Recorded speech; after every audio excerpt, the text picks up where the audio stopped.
Hey everyone, my name is Tracee Garner. I am a best-selling author, and I have decided to write a book in a year along with you. I'm going to take you on a journey, and hopefully you'll learn a lot, be inspired, maybe even write your own book, and from start to finish, we're going to make it happen. I'm going to tell you how in a second.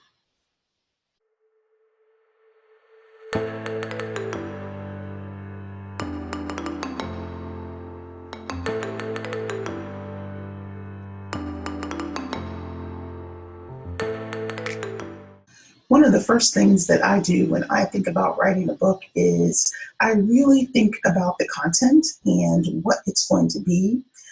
First of all, I am used to writing fiction and I write romantic suspense, and that's where my heart is really. But lately, in the last couple of years, I've really been bitten by a nonfiction bug to write more things about life issues, such as jumping from your employment, if that's where you're at in life, or trying to make your side hustle work and balance, work-life balance, and also dealing with a chronic condition. Those are just some of the topics that I've been thinking about in the last few days and years and months, and really they've been bothering me. And so I've decided that this project that I'll be working on is going to be about nonfiction and what that entails.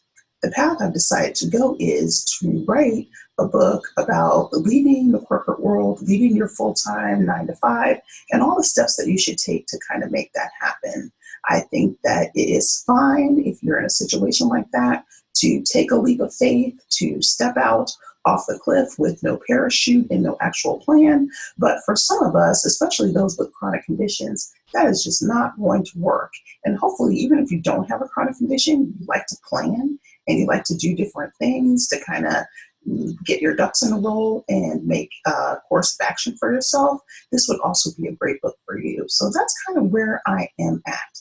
I want to make a disclaimer that I'm currently still working almost part-time, hopefully maybe full-time for a little while longer, and that I haven't quite jumped yet. But as I begin to explore the steps that I needed to take to make an exit strategy, I wanted to be clear on what I was doing. Yes, you can always go back, even if you take a leap of faith and you step out on, kind of the air and just see where you land, that's fine. But one thing that scared me to death, I'll just be honest and transparent, is getting sick and being a single person, not having a fallback plan, not having a rich husband to bail me out, and kind of just suffering at the mercy of the state or whoever's going to be in charge of my care. And those are very real issues that can happen to anyone, but it's sometimes more likely to happen to those with chronic conditions already.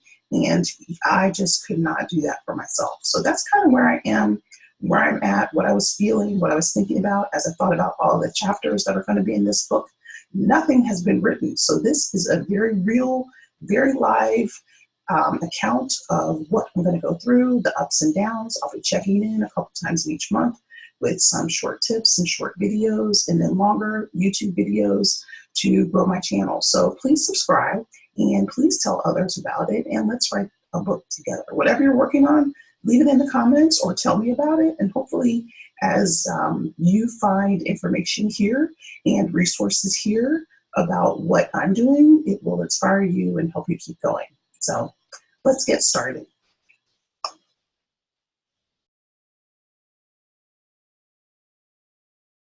The first thing that I always do is just to get organized. Whether that is a procrastination technique or really getting organized remains a mystery.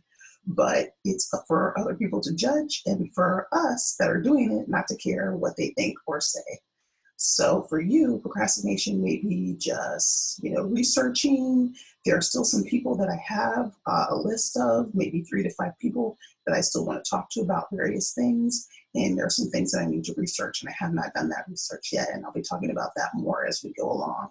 But the first things was just getting organized with what I'm going to be doing, really breaking down the book and seeing how long that I think it should be. Most people just keep writing and writing and writing until they reach the end.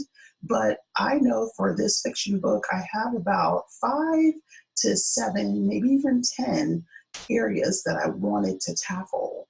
There were things that I first did, which was to create a map, a kind of mind map that I would use to help me figure out what are the categories or chapters, and what do I want to drive home, and what do I want to drive home, and then what are the bullet points that I wanted to leave at the end of each chapter.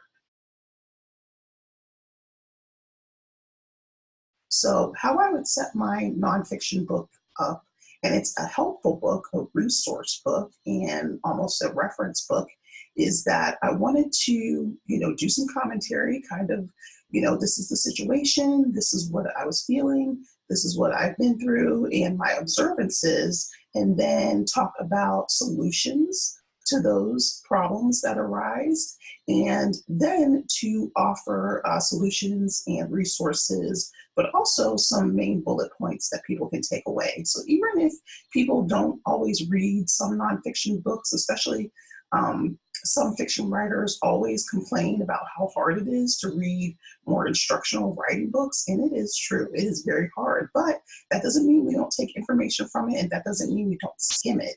So that is something that we can do. That is what someone can do who wanted to read the book about jumping or exit strategies. And that is just an important task to take on and to think about doing, even if people aren't going to read it verbatim. And so we all have skimmed books, we all have looked through things, gotten little nuggets. Even if people weren't going to read the entire thing, I still wanted them to be able to look at the end of the chapter and say, here are the takeaways, and this is what I want to learn. So these are how I would set up the book. And I think that structure and looking at other books similar to what you want to write is going to be really and truly very important. So don't forget about that, to really research and look at other books, see how they're set up, see what length they are. And that will help you get organized and at least know what your goal is, what you're writing towards, and also how you're going to know when you're soon reaching the end. Because nobody wants to write forever. The book has got to wrap up at some point, and there's nothing wrong with writing and writing and writing, but a lot more editing work and a lot more after work will go into that. And that is fine, but if you've done this a couple of times, or if this is your first time, some of those little tidbits will help you be more concise and really get to the gist and the meat of what you're trying to say as you go along.